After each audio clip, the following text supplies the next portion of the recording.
Welcome to Renewable Energy Investments. This channel offers a high-level discussion of publicly traded renewable energy companies because building an investment portfolio starts with building awareness. Today, we're going to be taking a look at First Solar, ticker symbol FSLR. First Solar is the only American company among the world's 10 largest photovoltaic manufacturers, and it's the largest thin-film PV module manufacturer globally. In addition to selling modules, the company also develops and sells entire photovoltaic solar power systems, comprised primarily of their modules, and provides operation and maintenance services to the owners of such systems. To be frank, First Solar stock has been slacking recently. Even before the early 2020 market sell-off, First Solar was lagging behind the S&P 500. Since October 2019, the stock had pretty much been trending downward, even while the market was climbing to all-time highs in January and February of 2020. So what's up with First Solar's business? Why has it been slacking, and can it rebound? That's what we're going to discuss on this episode. The slack stock price. There are a handful of standout reasons underlying First Solar's stock slack. Since initiating commercial production of its newest solar module, the Series 6 in 2018, the company has experienced some hiccups relating to phasing out the manufacturing of its older Series 4 modules in favor of ramping up the higher capacity Series 6 version. Adverse weather, including a typhoon in Japan, damaged some of First Solar's projects. First Solar announced plans to close its engineering, procurement, and construction business, which analysts likely interpreted as a sign that First Solar was struggling to win new projects. Finally, First Solar's market share in solar projects, which once were about 20% of the market, currently stand at just 4%. This dip didn't happen in the past couple of quarters, but nonetheless, the steep drop-off is staggering. Given the slew of issues, it's no wonder the stock price has been underperforming as of late. The solar panel landscape. Solar panels are often considered commodity-like in nature. Electrons, which are the penultimate product of solar panels, are completely fungible. Therefore, the decision of which solar panel to purchase is largely governed by which panels can produce the most electricity at the cheapest price. This makes the solar panel market very competitive, and generally makes me hesitant to invest in solar panel companies. Now, that's not to say that solar panels themselves are fungible. In fact, that's far from the case.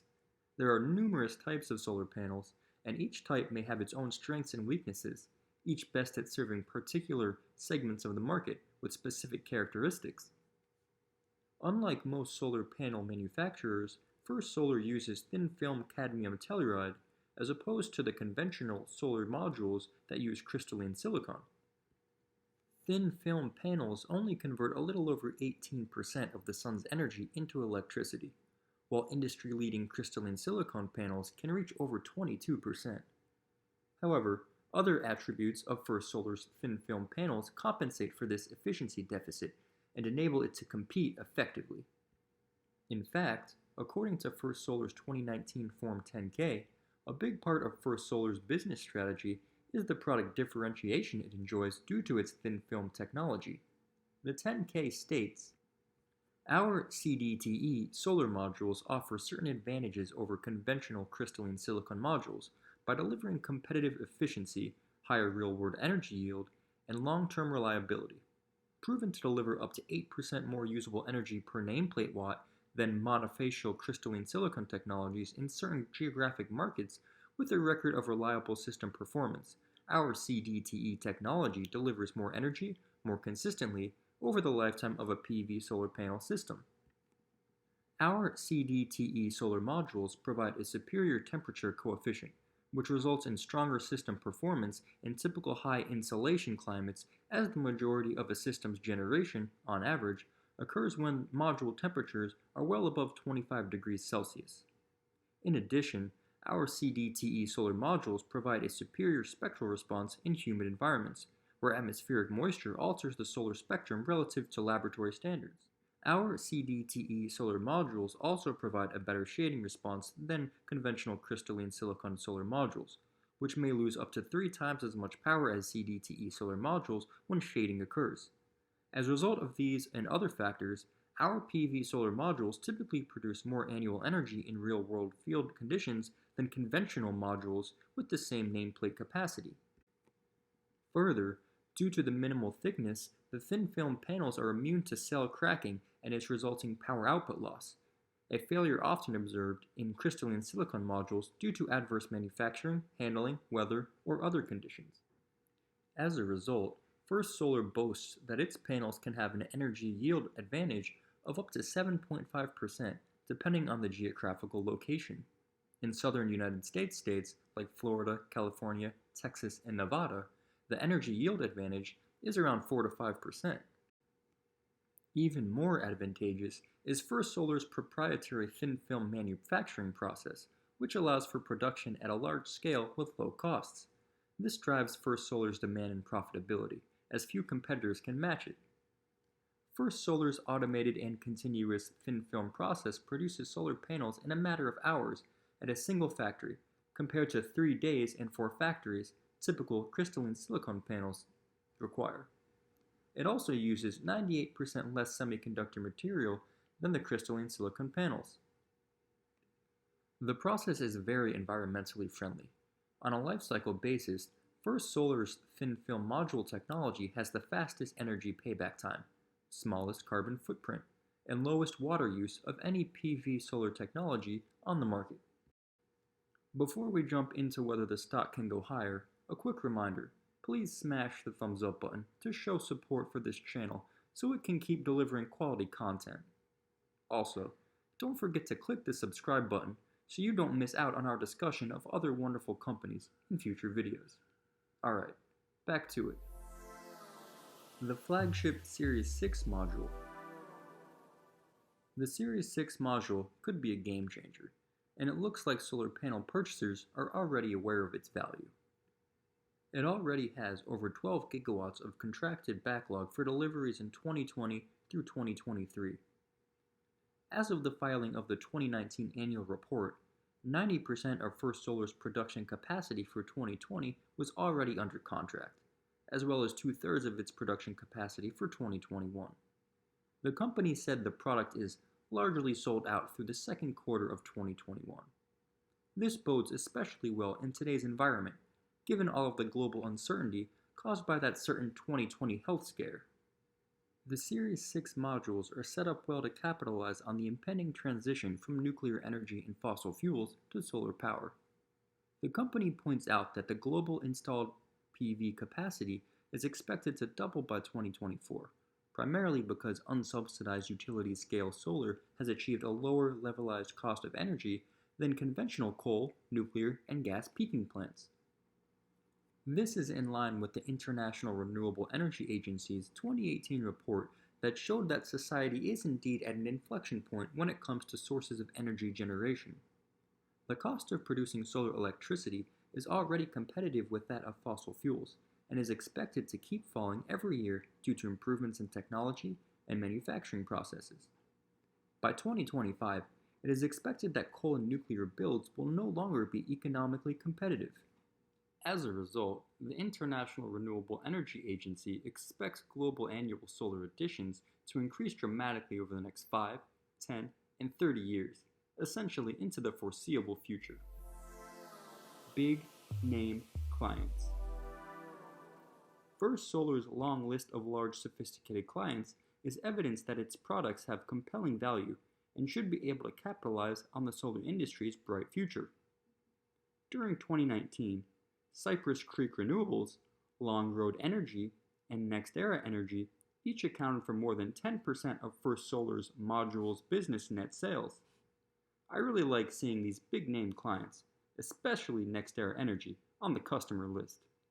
NextEra is the world's largest producer of sun and wind energy and plans to increase solar capacity massively over the next few years. Check out my video entitled, "Is NextEra Energy Stock a Buy?" to learn more about NextEra's energy plans. On the corporate customer side, First Solar has served Apple, Facebook, and Microsoft. In my opinion, having such sophisticated customers is an indication of the value of First Solar's products. These customers know what they are doing and did their homework before choosing First Solar's solar panels, which best fulfilled their needs. The improving Series 6 modules. The Series 6 should get even better over time. Take a quick look at the company's 2019 annual report to get an idea. At year-end 2018, our average watts per module was only 411. Today, we are consistently producing 440 watt modules. We see a clear line of sight to achieving 460 watt modules, as well as a significant opportunity to go beyond this, with a new midterm goal of a 500 watt module. Importantly, we expect to achieve this wattage increase using our current module form factor. The key to achieving this efficiency increase is our copper replacement program. In addition to increasing module wattage, the replacement of copper is also anticipated to improve the life cycle energy delivery of our modules dramatically. This program is expected to increase further our temperature coefficient advantage relative to crystalline silicon panels, as well as significantly reducing long-term degradation. Research and development. Two things about First Solar's R&D stand out. First, due to their R&D model, First Solar enjoys vertical integration with respect to everything from advanced research and product development, manufacturing, and applications. This differentiates First Solar from much of their competition. Second, based on publicly available information, First Solar is one of the leaders in R&D investments among PV solar module manufacturers, maintaining a rate of innovation that enables rapid wattage gains and cost reductions. According to First Solar's 2019 Form 10K, our module conversion efficiency has improved on an average of more than 0.5% every year for the past 10 years. We currently hold 2 world records for CDTE PV cell efficiency, achieving an independently certified research cell efficiency of 22.1% and a full aperture area module efficiency of 18.6%. We believe that our record cells demonstrate a potential long-term module efficiency entitlement over 20% that is achievable using our commercial scale manufacturing equipment. The strong balance sheet. First Solar has so much cash on its balance sheet, it can cover multiple years of operating expenses while paying back all of its current and long-term debt without blinking an eye. It had $1.8 billion in net cash on its balance sheet at the end of 2019, which is a lot of cash considering it had only about $460 million in current and long-term debt, and management expected operating expenses to be only $340 million to $360 million during 2020. Needless to say, this excellent balance sheet will enable First Solar to continue to invest in building its technology roadmap and thus maintain its competitive position. Playing to its strengths. I mentioned earlier that First Solar announced it was shedding its engineering, procurement, and construction arm, which spooked some analysts who interpreted this as a sign of trouble when viewed in conjunction with the underwhelming fiscal year 2019. However, First Solar hinted this may be a misinformed view. The business unit may have instead have been dropped because it lost its usefulness due to the seamless compatibility of the Series 6 with industry systems. We'll have to wait and see if this was simply a positive spin on an ugly truth, or if First Solar did strategically drop an obsolete segment. In light of First Solar's contractual backlog of deliveries from 2020 through 2023, and its ample cash balance to be able to afford to keep the segment if it really wanted to, I have no reason to suspect that First Solar's management team was just blowing smoke.